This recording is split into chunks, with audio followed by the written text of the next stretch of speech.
খালা কিছু দে আমার কাছে দে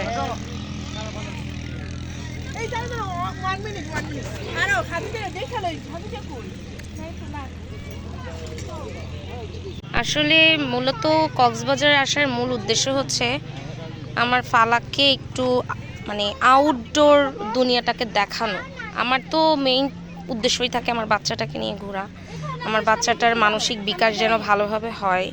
দ্যাটস ওয়াই কিন্তু আমি ঘোরাঘুরিতে ইন্টারেস্টেড ফিল করতে মানে না চাইলেও না করতে হয়, কারণ আমার বেবিটা এখনও যখন ছোট, এখনও হচ্ছে খেলাধুলা করার বয়স। আমি ভাবতেছি না কি জানি হারাই গেছে নাকি আবার এ বুড়া হারাবো বুড়া আমি চাই যে বাচ্চা কাচ্চাগুলো আমাদের থেকে বেশি আনন্দ করুক, কারণ ওদেরই এখন সময়, ওদেরই এখন বয়স। ওদেরকে যতটা বাহিরের দুনিয়াটা দেখানো হবে ততটাই ওদের মানসিক বিকাশটা বৃদ্ধি পাবে, ভালো হবে। মানসিক বিকাশটা মূলত বেশি জরুরি একটা বাচ্চার। শিক্ষার পাশাপাশি মানসিক বিকাশ, পারিবারিক শিক্ষা এটা সবচেয়ে বেশি জরুরি। কারণ একটা ছোট বাচ্চা, আমরা যাদের আছে তারা ভালো বোঝে যে একটা বাচ্চাকে শুরু থেকে যা শেখানো হয় তারা কিন্তু বড় হয়েই সেটা শিখে।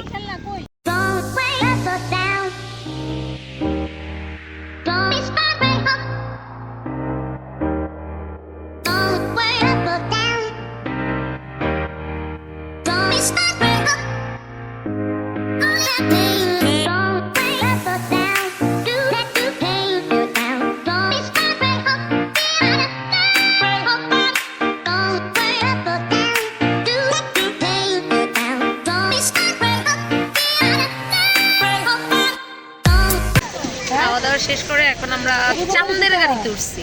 এই চাঁদের গাড়ি কিরকম? আরেক গে মজা করতেছে আপনি। এই যে চাঁদের গাড়ি। না না আরে মা, খাওয়া দাওয়া শেষ করে চাঁদের গাড়িতে উঠেছি। চাঁদের গাড়ি করে আমরা চাঁদের বাড়ি যাব। Hello guys, welcome to new blog. আমি নতুন ব্লগ করি, এটা আপনাকে আমি করি ঢাকা দিয়ে করবো আপনারা। আর আমার নাম হচ্ছে আরফান। আপনারা কিন্তু ভুলবেন না, আমি কিন্তু লাইক করবেন, শেয়ার করবেন। আমি কিন্তু প্রতিদিন ভিডিও করবো, ব্লগ করবো। তোমাকে দেখে লাভ কি বলো? ভিডিও করবো, ব্লগ করবো। আমি কিন্তু প্রতিদিন বলো, উত্তর দাও। আর আরফান একটা পেজ খুলে নাও, আমরা লাইক দিব, শেয়ার করব, সাবস্ক্রাইব করব।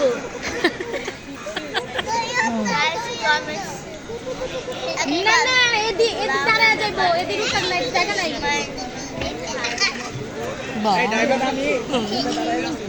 ভালো হয়েছে, মানে যাকে যেখানে প্রয়োজন হয়। আমার প্রয়োজন ছিল ওকে, ওর প্রয়োজন ছিল আপনাদেরকে। আমি ভিডিওর মধ্যে যতগুলো কথা বলতে পারি নাই, ভালোই সো বলে দিছে। এরপর থেকে ওকে সামনে রাখবো, আমি যা বলতে চাই ও সব বলে দিবে, আপনারা জাস্ট দেখবেন। যাই হোক, এখন আমাদের বাকি লোকজন সদস্যরা চলে আসছে। তারপরে দেন আমরা চাঁদের গাড়ি করে চাঁদের বাড়ি যাচ্ছি। মানে অ্যাজ লাইক আমরা হিমছড়ি যাব। হিমছড়ি গিয়ে যে যার মতো কি করছে না করছে, ছবি টবি তুলছে, যা ইচ্ছা তাই করবে। গাড়ি ছেড়ে দিস অলরেডি।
কালা রং জমেছে সাদা কালা হইছি আমি মন পাগেলা বসন্তকালে দাঁড়াও দাঁড়াও বন্ধু কালা পাখি আমি দেখি বসন্তকালে তোমায় বলতে পারি।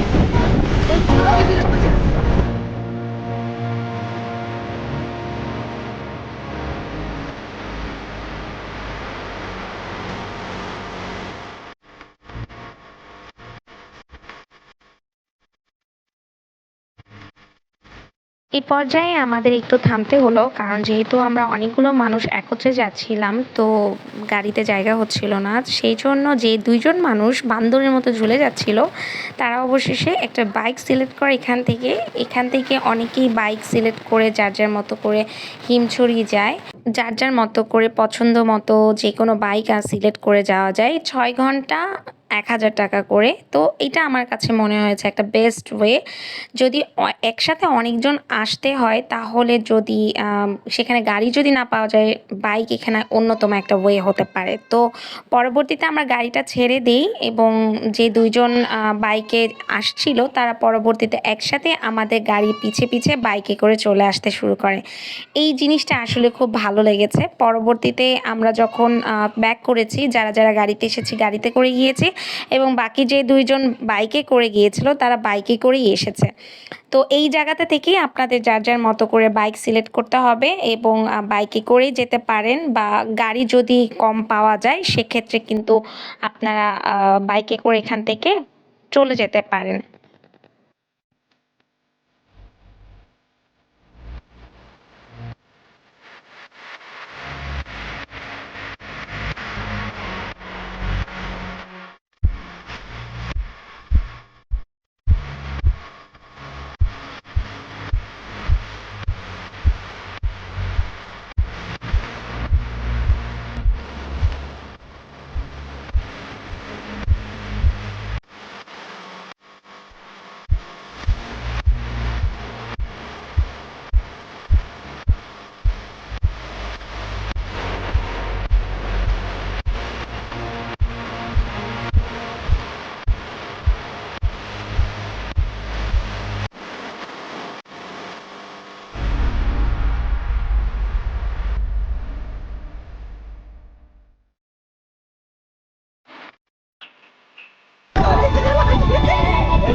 এই রূপা গাড়ির কাছে একটু আসো। হোটেল থেকে সরাসরি ইনানি বিচের রাস্তা এতটা লম্বা ছিল যে আমরা যেতে যেতে আমাদের সবার হালুয়া একদম টাইট হয়ে গেছে। এমনিতেই আমরা যে পুরোটা রাস্তা খুবই এনজয় করতে করতে গিয়েছি, কিন্তু একটা সময় গিয়ে সবাই শান্ত হয়ে শুধু রাস্তার দিকে তাকিয়ে আছি যে কখন আমাদের রাস্তাটা ফুরাবে। আসলে এতটা লম্বা পথ, এতগুলো মানুষ একটা গাড়িতে গাদাগাদি করে যাওয়াটা খুবই কষ্টদায়ক ছিল, তবু প্রচণ্ড পরিমাণে খুবই আনন্দ করেছি। অবশেষে আমরা চলে এসেছি এবং পৌঁছাতে আমাদের অলরেডি সূর্য অস্ত যাচ্ছে। আমরা চেয়েছিলাম যে আমরা খুব দ্রুত বের হব এবং ইনানি বিচে অনেকক্ষণ সময় অতিক্রম করব, কিন্তু আসলে যেই কথা সে কাজ আর হয়ে ওঠেনি। আমাদের লাঞ্চ করতে করতে অনেক লেট হয়ে গিয়েছিল, তাই কিছু পিকচার তুলে তারপরে দেন আমাদের আবার ব্যাক করতে হয়, যেহেতু আমরা আবার হিমছড়ি যাব, হিমছড়ি পাহাড়ে উঠতে হবে। আমরা পাহাড় থেকে সমুদ্রটাকে আরও কাছ থেকে দেখতে চাই, দেখতে কেমন লাগে। তাই কিছু ছবি তুলে তারপর আমরা দৌড় দেই গাড়ির উদ্দেশ্যে, এবং খুবই ভাগ্যক্রমে আমরা হিমছড়িতে গিয়েও বেশি একটা কিছু করতে পারিনি। যার যার মতো পাহাড়ে উঠতে উঠতে আমাদের পানি পিপাসা লেগে গিয়েছিল এবং জাস্ট উঠেছি এবং নেমে কিছু ছবি তুলে চলে এসেছি। তো আপনাদের সাথে আমি সেই হিমছড়ি কিছু ছবি আপনাদের সাথে শেয়ার করব, এবং অবশ্যই আমার আজকের দিনের ব্লগটা শেষ হবে শুধুমাত্র এই ইনানি বিচের কিছু ছবি দিয়ে। আশা করি ভালো লাগবে এবং ভালো থাকবেন আপনারা।